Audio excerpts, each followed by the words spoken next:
Nessa mensagem você será desafiado a ter uma vida de oração que transborda na vida de outras pessoas. A vida de Elias, um grande profeta de Deus, vai inspirar você a viver uma vida de oração que fará as pessoas dizerem: de fato você é um homem de Deus, de fato você é uma mulher de Deus. Que Deus abençoe sua vida.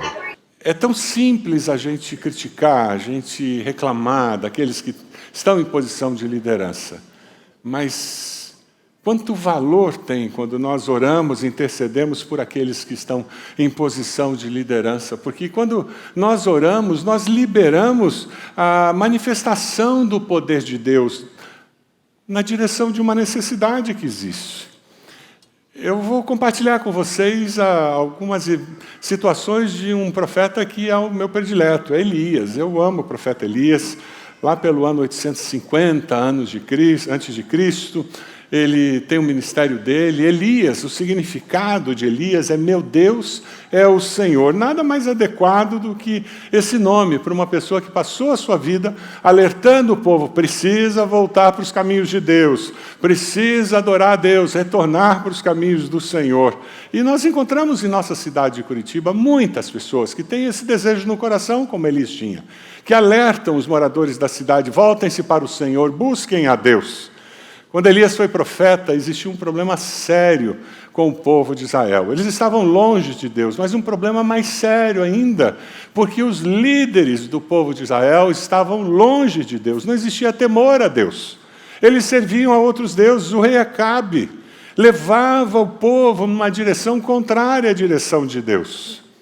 Todo líder influencia para o bem ou para o mal. Não tem como o líder não influenciar. Ah, pastor, mas eu não sou líder. Em algum momento, em alguma situação da vida você é, nem que seja líder do seu cachorro, mas você é. Se você tem filhos, você é líder dos seus filhos, e você vai influenciá-los, ou para o bem ou para o mal. É por isso que é importante nós orarmos por aqueles que estão em posição de liderança, porque eles podem, intencionalmente ou inadvertidamente, liderar-nos para o mal. Mas eles podem, intencionalmente, liderarmos na direção daquilo que é bom, daquilo que agrada a Deus, daquilo que constrói. O profeta Elias, ele age no meio de uma confusão na sociedade. E ele era um homem de oração, era um homem que caminhava em comunhão com Deus. É interessante porque o meio-irmão de Jesus, Tiago, quando escreve a carta lá no final do Novo Testamento, ele menciona esse profeta. Ele diz o seguinte: a oração de um justo é poderosa e eficaz. Elias era humano como nós. Ele orou fervorosamente para que não chovesse, e não choveu sobre a terra durante 3 anos e meio. Depois orou novamente, e os céus enviaram chuva, e a terra produziu os seus frutos. Ele aparece no Velho Testamento e no Novo como referência de alguém que ora, caminha com Deus, que tem esse tipo de relacionamento. Eu queria compartilhar com você que ter uma vida de oração dá direção para a pessoa que caminha em comunhão com Deus.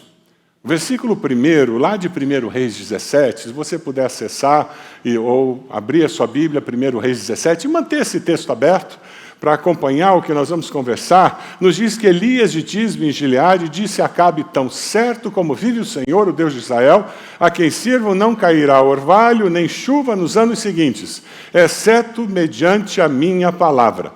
Elias recebe uma direção de Deus, vai lá para o rei e diz que é isso que vai acontecer. Ousado, perigoso, o rei podia não gostar, mas ele obedece a Deus. É interessante que no versículo 2, depois disso, a palavra do Senhor veio a Elias. Aqui tem um princípio muito importante na caminhada cristã de qualquer pessoa, na caminhada espiritual de qualquer pessoa. Deus não falará alguma coisa se você não obedeceu a primeira coisa que Ele falou. Porque Ele foi e Ele cumpriu o propósito e fez o que Deus tinha dito. Deus disse: agora eu vou dizer mais alguma coisa para você. Quem sabe você anda num período da sua vida em que você diz, eu oro, minha oração bate no teto e cai, eu oro e não consigo perceber a resposta de Deus. Talvez Deus já tenha falado alguma coisa para você que você sabe que Deus falou, que você deve fazer ou deve deixar de fazer, e você não cumpre o que Deus já falou. Por que Ele vai falar outra coisa? Por que Ele vai gastar tempo falando uma coisa nova para você, se aquilo que você sabe você não cumpre? É interessante porque a palavra do Senhor é: saia daqui, vá para o leste, esconda-se perto do riacho de Querite, a leste do Jordão, você beberá do riacho, e dei ordens aos corvos para que o alimentem lá. Que tal um corvo trazer uma comidinha e deixar na janela da sua casa? Você comia? Foi essa situação. É interessante porque Deus dirige Elias para um lugar seguro. O rei Acabe começa a perceber que tem seca, que não vai começar a faltar água, crise econômica na nação. Ele diz, a culpa é de Elias. Onde está Elias? Deus leva Elias para um lugar isolado. Deus o protege ali. É interessante porque o versículo 6 diz que os corvos lhe traziam pão e carne de manhã, e no final da tarde ele bebia a água do riacho.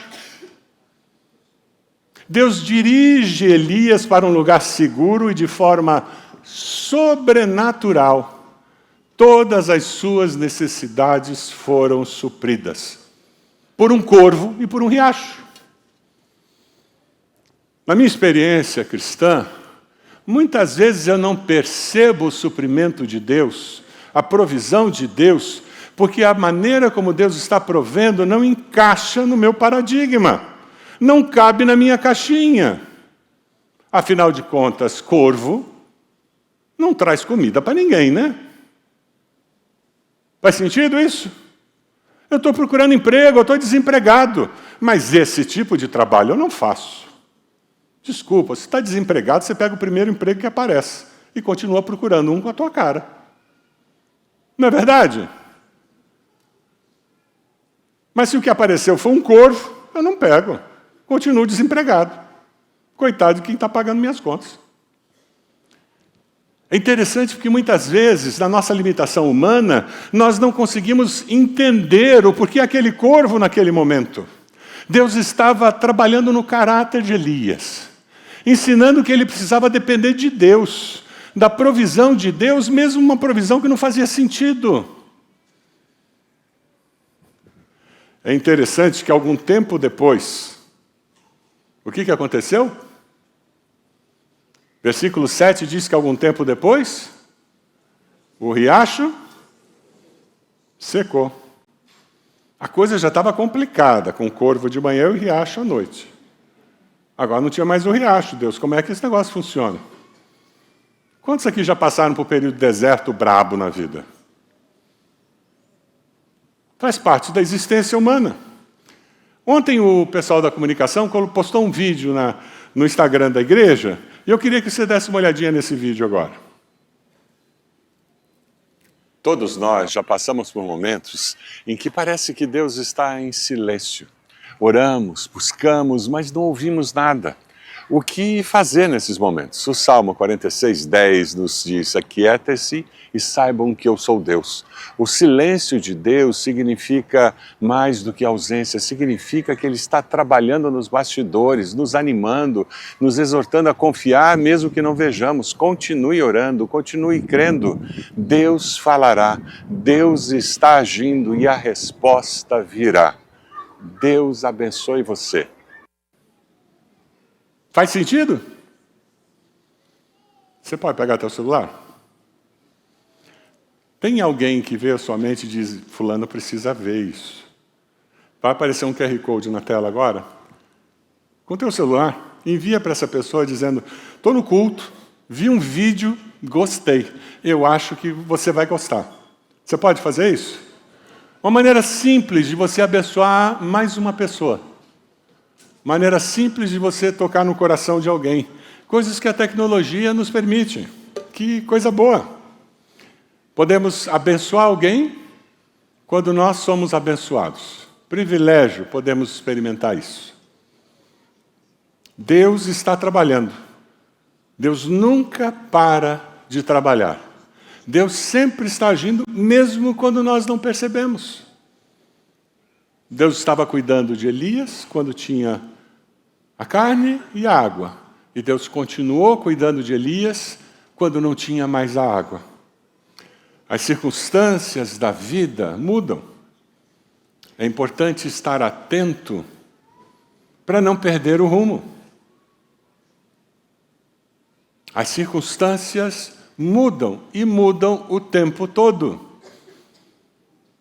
Se você é um adolescente, um jovem, bem-vindo à vida.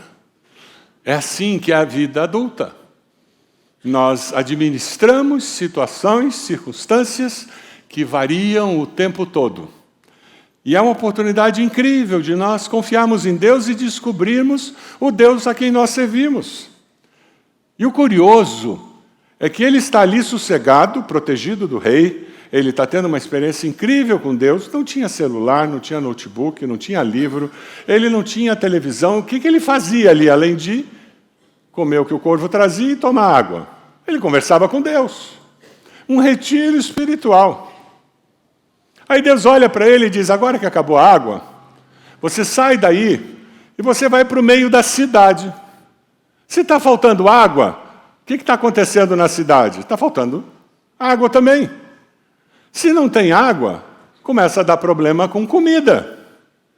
Uma sociedade agrícola. Sem água, sem comida, Deus manda Elias para o olho do furacão. Vá imediatamente, versículo 9, para a cidade de Sarepta, de Sidom, e fique por lá. Ordenei a uma viúva daquele lugar que lhe forneça comida. Será que não tinha um ricaço naquela cidade para receber o profeta? Por favor. Por que Deus manda para a casa de uma viúva? Uma pessoa pobre. É interessante porque Deus começa a trabalhar uma outra dimensão na vida de Elias. Aqui ele aprendeu que ele precisa de Deus. E ele é suprido em suas necessidades através de Deus. E agora Deus começa a trabalhar com ele. E quem caminha com Deus, quem tem uma vida de oração, descobre que eu preciso do próximo. Eu não consigo viver a experiência com Deus sozinho. A fé cristã é uma fé comunitária. A fé do povo de Deus era uma fé que acontecia dentro de uma comunidade. E agora ele vai experimentar o que é ver Deus agindo através de uma outra pessoa. É interessante porque ali no versículo 12, ela responde quando ele diz, olha, me dê comida, eu estou com fome. E ela diz, tão certo como vive o Senhor, o teu Deus, não tenho pedaço de pão. Só um punhado de farinha, um cântaro, um pouco de azeite e uma botija. Estou colhendo 2 gravetos para levar para casa e preparar uma refeição. Depois de a comermos, o meu filho e eu morreremos. Simples assim. A atitude da viúva não era egoísta. Ela até ofereceu água para ele. Se você olhar no versículo 10, ela diz que ela reparte a água. Mas ela diz, mas o pão não. Versículo 12. Ela era realista, embora não fosse egoísta. Eu tive um colega de seminário que, quando vinha parente visitar, ele fazia banquete. Aí um dia ele chegou e disse, não vou mais fazer banquete quando o parente vier aqui, porque depois eu passo o mês inteiro sem dinheiro para comer.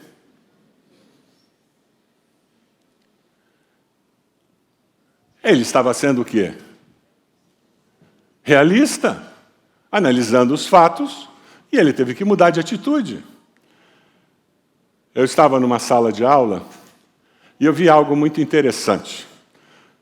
Antes de começar a aula, nós estávamos orando, e um dos alunos levantou e, com lágrimas nos olhos, disse, eu preciso de oração, porque eu saí de casa hoje e não tem comida na minha casa.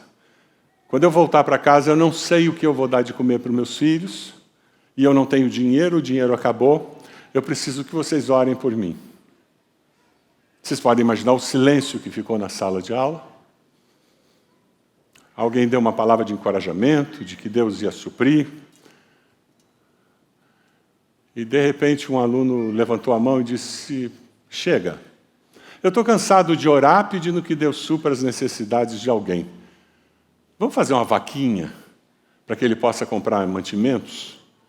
E aqueles alunos, você imagina seminarista, tudo duro, estudante, fizeram uma vaquinha e olha que deu um dinheirinho legal. E aquele colega, com lágrimas, recolheu aquele dinheiro e disse: eu não consigo acreditar que tem esse tipo de resposta. Eles não foram egoístas naquele momento. Se eu vivo só para mim, eu bloqueio o agir de Deus na minha vida e eu não me envolvo com pessoas. Aquele estudante podia ter guardado para ele o problema e, cheio de orgulho, dizer: eu vou dar um jeito nisso. Como só homem sabe fazer. Conhece homens que fazem isso? Eu vou dar jeito. Mas porque ele abriu o coração, porque ele olhou para o próximo e disse: eu preciso do próximo. Ele abriu a porta para que Deus pudesse agir de uma forma sobrenatural e o surpreendesse. Com o bem, com a bênção, com a resposta que veio através do próximo. Quando aquela mulher disse para Elias que não tinha como, porque ela ia morrer, porque ela abriu o coração e disse para ele sobre as suas necessidades, ela é surpreendida no versículo 13, dê uma olhadinha aí. Elias, porém, lhe disse: não tenha medo, vá para casa.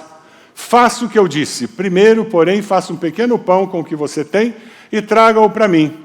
Depois faça algo para você e para o seu filho. Aí é sujeira, né? O que Elias estava fazendo? Colocando a fé daquela mulher em prova. Você vai lá, pega o que você tem, faz um pão e traz para mim. E o Deus que cuida de mim, cuidará de você. E você terá condições de fazer pão para você, para o seu filho.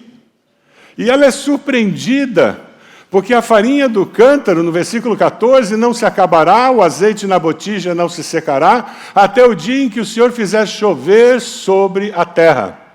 Pela fé, ela fez conforme Elias lhe dissera. Quem sabe Deus trouxe você hoje aqui.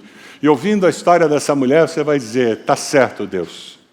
Eu ouvi e eu darei o passo de fé. Amém? Quem sabe Deus trouxe você hoje aqui para que você dê um passo de fé. Pode ser num relacionamento, pode ser num negócio que você tem que fechar amanhã, pode ser numa situação familiar que precisa ser resolvida, mas algo precisa acontecer.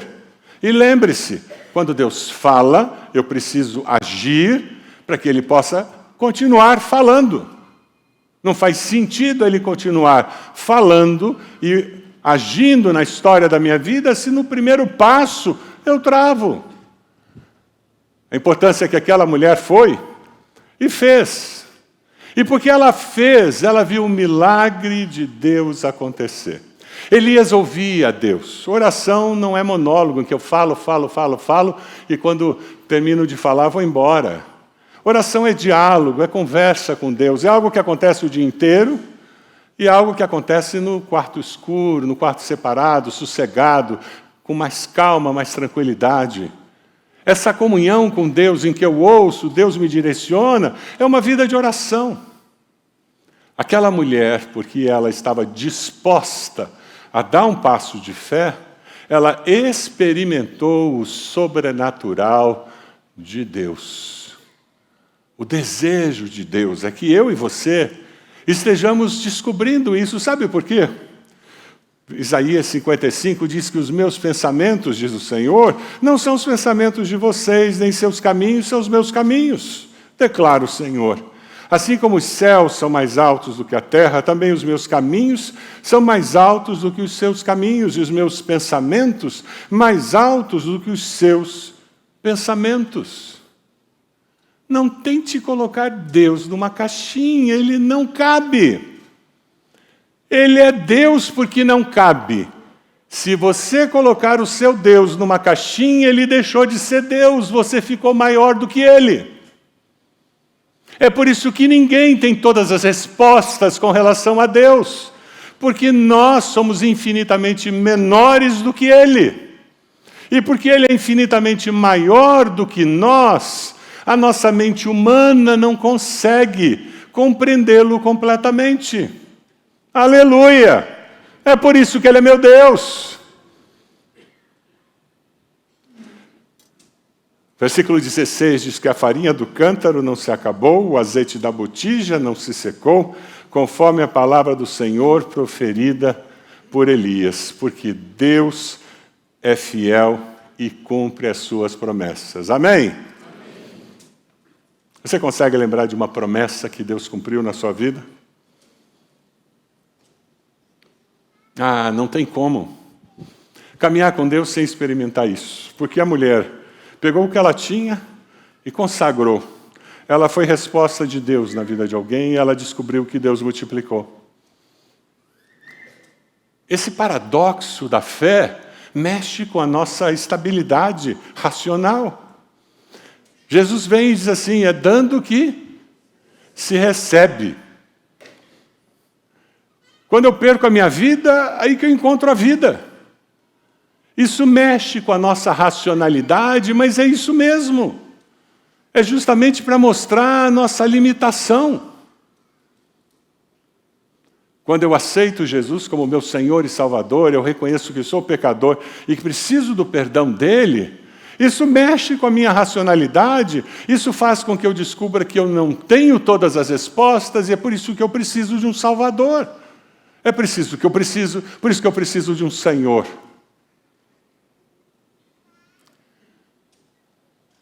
Quando nós começamos a caminhar em comunhão com Deus, numa vida em que você experimenta essa relação com o transcendente, você começa a entender o princípio de que numa mão aberta cabe mais areia do que numa mão fechada. Não é verdade? Essa areia é minha. Mas quando eu mantenho a mão aberta, cabe muito mais. Não é assim? Aquela mulher olhou para o próximo e disse, eu quero ser resposta para você. Algumas pessoas, o dinheiro é que as impede de aceitar Jesus. Elas ficam com medo que o pastor vai tirar meu dinheiro, que a igreja vai roubar meu dinheiro, porque a mão está fechada. Mas quando você está com a mão aberta, você descobre uma liberdade, como o pastor Edmilson falou, que é incompreensível para a mente humana. Mas faz todo sentido quando é o Espírito de Deus que testifica no nosso coração. Quando você vive dessa forma, quando você descobre o valor de amar o próximo e ser resposta para a necessidade do próximo, você está pronto para enfrentar qualquer crise que surja na sua vida. Porque crises virão.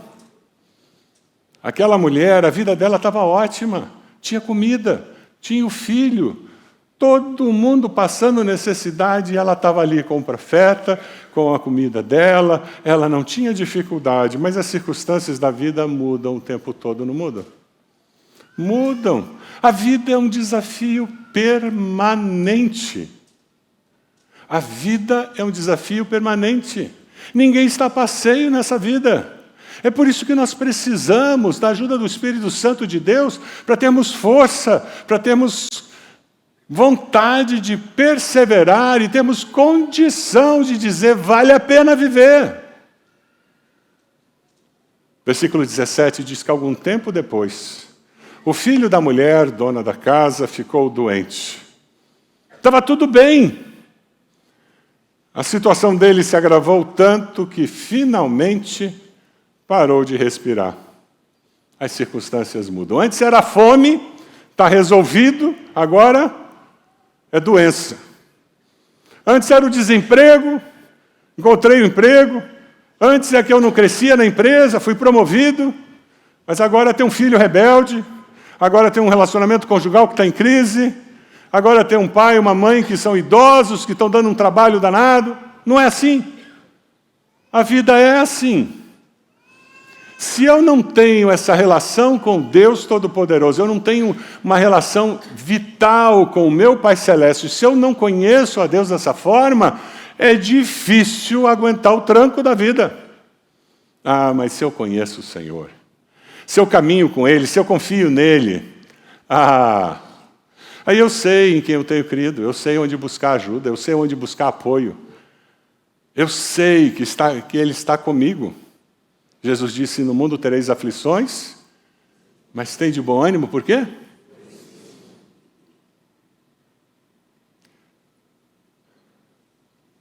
O filho dela morreu. O profeta chega, o profeta ora, e na terceira vez que ele clama, ó Senhor meu Deus, faz voltar a vida a esse menino. O versículo 22 registra: o Senhor ouviu o clamor de Elias e a vida voltou ao menino e ele... Milagre de novo. Você quer caminhar pela vida vendo milagres de Deus, o agir sobrenatural de Deus, percebendo a boa mão de Deus nas circunstâncias? Dobre os joelhos e tenha uma vida de oração. Sabe o que acontece com muitos de nós? É que nós estamos tão atrapalhados e ocupados e desnorteados com todas as atividades e responsabilidades da vida adulta que nós não temos tempo para perceber o agir de Deus ao nosso redor. Não é verdade? A vida de oração é que nos dará essa sensibilidade para perceber que não foi coincidência, foi Deus. Sexta-feira eu estava no avião, voltando dos Estados Unidos, e eu atendi uma ligação de alguém aqui do Brasil, conversei com a pessoa em português, desliguei o telefone, uma senhora que estava sentada do meu lado e disse, você é brasileiro? Eu disse, sou. Eu fui intercambista.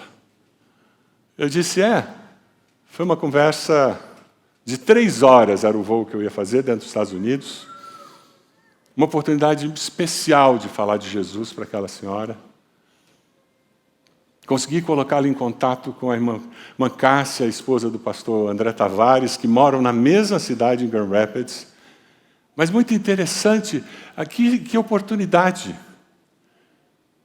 Era um avião com mais de 200 passageiros. Ela sentou do meu lado. Foi por acaso? Naquele avião inteiro só tinha uma pessoa que entendia português. Ela. E ela sentou do meu lado. E o telefone tocou antes que eu desligasse e colocasse no modo avião.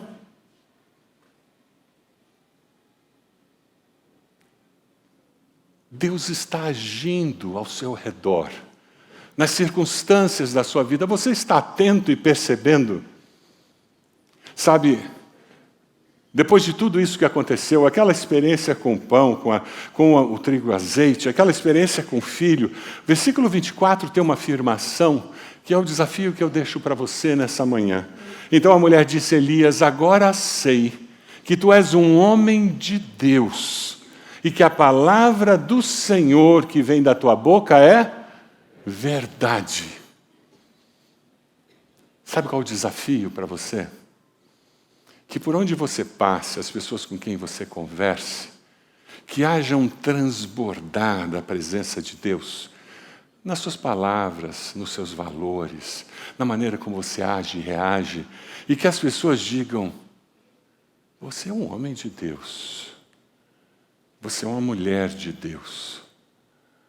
Não é porque você está cheio de religiosidade aparente, não. Transborda de quem você é. Transborda de quem você é, porque você está cheio da presença de Deus. E isso só acontece porque você está na presença de Deus. Você está caminhando com Ele. O meu desafio é, quem sabe você está aqui e diz, mas eu nunca tive uma experiência assim com Deus. Isso tudo começa com você dizendo, eu sou pecador. Eu reconheço que Jesus morreu naquela cruz pelos meus pecados. Eu confesso Jesus como meu Senhor e Salvador. A Bíblia diz, se confessares a Jesus como Senhor e creres que Deus o levantou dos mortos, serás salvo.